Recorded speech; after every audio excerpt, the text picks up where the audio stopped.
निवडणुकीचा शेवटचा टप्पा, अगदी 2च दिवस आता उरलेले आहेत. कोण निवडून येणार? धाकधूक वाढली आहे. आपण विचारूयात लोकांना. काय वाटतं धुळे शहरात आमदार म्हणून आपल्याला कोण हवं? आमची तर मनापासून इच्छा आहे की जितू भाऊ यायला पाहिजे. जितू भाऊ शिरसाट. अनुप अग्रवाल. का पाहिजे? त्यांनी खूप विकास केलेला आहे. संघर्ष करण्यामध्ये त्याचा एक नंबर आहे. दोघं चांगले, गोटे भैया बी चांगले, अनु भैया बी चांगले. आता एक कोण निवडून यायला पाहिजे? चांगला असेल तो येईल विचारा. अहो हे बघा ना, सर्वच असे झगडे करताय, एकमेकांवर ट्रोल करताय. कोणी निवडून काम करायला पाहिजे. कोणी तिकडे पैसे वाटतंय तर कोणी काय इकडं काय करताय, एकमेकांच्या टांगे ओढताय. बस दादा आम्हाला काही इंटरेस्ट नाही आता. काय वाटत विकासाचा पहिया अनुप भैया. तर अनिल गोटेचा चांगला प्रस्ताव दिसतंय. असं वाटतं हा काम करणारा माणूस आहे. काही न करता हा माणूस निवडून येईल असं मला शंका आहे. आपल्याला काही इंटरेस्ट लक्षात. अनुप अग्रवाल. फारुख शाह. अनिल गोटे विकास केलाय कामाचा. आपला फारुख शाह. अनिल गोटेंनाच बघायचं आहे, कारण आतापर्यंत जे विकास कामं झाली आहेत. अनुप भैया अग्रवाल यांचा दणदणीत विजय व्हायला पाहिजे.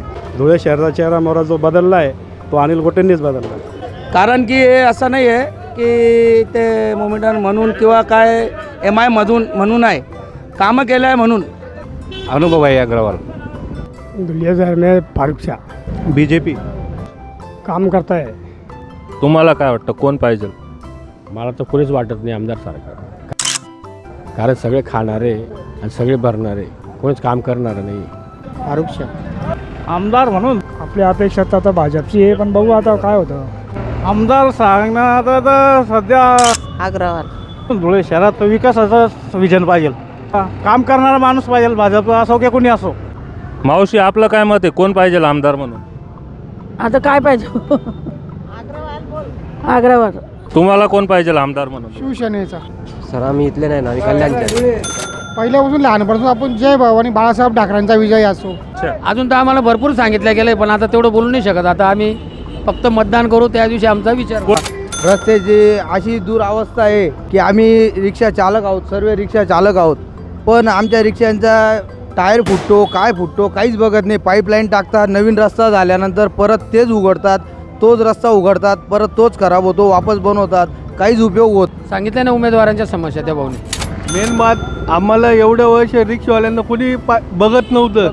तर आज पहिल्यांदा त्यांनी आम्हाला मीटिंग घेऊन आमची हे केलं, ते आम्हाला मोठं आहे, म्हणून आम्ही अनु भैयाला साथ देणार आहे.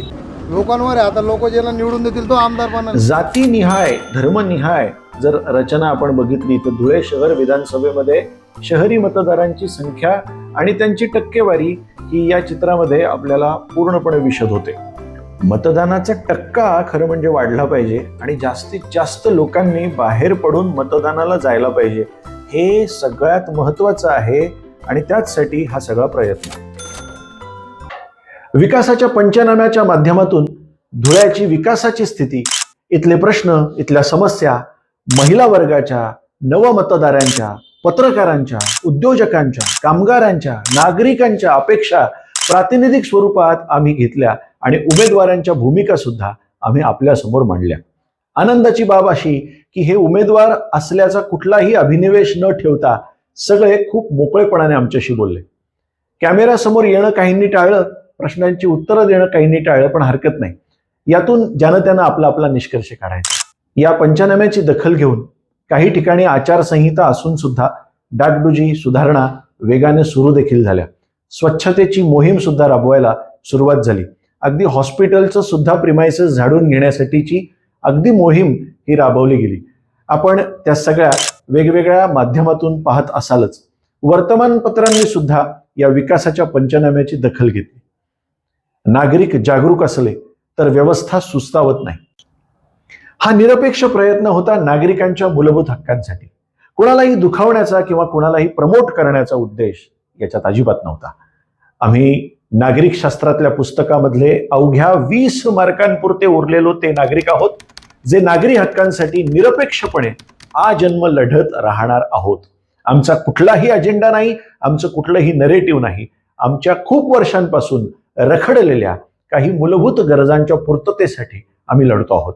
आम्हाला हे पक्क माहिती आहे की तुम्ही जनतेचे सेवक आहात, मालक नाही. राजकीय पक्ष म्हणजे मसीहा नाही, संविधानाच्या वर या देशात दुसरं काही नाही. निवडणुका येत असतात, जात असतात. या काळात टीका होते, आरोप होतात, प्रत्यारोप होतात, मनकलुषित होतात. सगळे उमेदवार रात्रंदिवस लोकांमध्ये असतात. सगळे अगदी झाडून पुसून सगळे उमेदवार रात्रंदिवस काबाड कष्ट करतायत, राबतायत, लोकांमध्ये फिरतायत.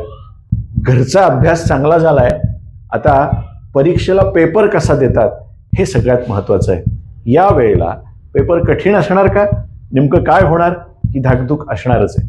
कोण जिंकेल कोण हरेल ही सुद्धा धाकधूक मनामध्ये नक्कीच असणार आहे. अमाप पैशाची उलाढाल ही निवडणुकीमध्ये होत असते. दिवसाढवळ्या बेरोजगार तरुण दारूत बुडालेले दिसतात, रात्री पुन्हा तेच तर्र झालेले दिसतात. ही स्थिती भयावह आहे. डोकी नासवणाऱ्या, भडकवणाऱ्या विवेकशून्य पोस्ट या व्हायरल होतात. शिवराळ बोललं जातं, कमरेखालची भाषा वापरली जाते. निवडणूक जशी जवळ येत जाते तशी तशी ही मन कलुषित करणारी प्रक्रिया ही वाढत जाते. सत्तेच्या खुर्चीसाठी वाटेल ते करणाऱ्यांची तयारी ही या वेळेला दिसून येत असते. निद्रिस्त व्यवस्था, सुस्त जनता आणि सत्ता लोलूप पुढारी या सगळ्या गोंधळामध्ये मतदार हाच राजा असतो हे विसरून चालणार नाही. त्यानं स्वतःला फुटकळ रकमेसाठी विकू नये, निर्भीडपणे त्यानं मतदान करायला हवं हेच खरं महत्वाचं. आणि हो, मत दिलं म्हणजे आपलं काम संपत नाही. निवडून आलेले आमदार काय आणि किती काम करतात, कोणत्या प्रकारचं दर्जेदार काम करतात, विकास निधी कसा राबवला जातो, तो कुठे वापरला जातो, आपले प्रश्न, जनतेचे प्रश्न हे उमेदवार आमदार झाल्यानंतर तिथे जाऊन मांडतात का, तडीस नेण्यास प्रयत्न करतात का, यासाठी सुद्धा आपल्याला सतत पाठपुरावा करावा लागणारे नागरिक म्हणून. निवडून येताना एका बोटीत बसलेले निवडून आल्यानंतर दुसऱ्या बोटीत बसतात आणि जनतेनं दिलेल्या मताशी प्रतारणा करतात, हे सुद्धा होता कामा नये. म्हणून आपलं मत योग्य उमेदवाराला द्या. आपलं मत देताना कुठल्याही प्रकारच्या आमिषाला किंवा प्रलोभनांना किंवा कुठल्याही दडपणाला बळी पडू नका. योग्य उमेदवार निवडण्याचा हा खटाटोप आम्ही आज इथे थांबवतो आहोत. धन्यवाद.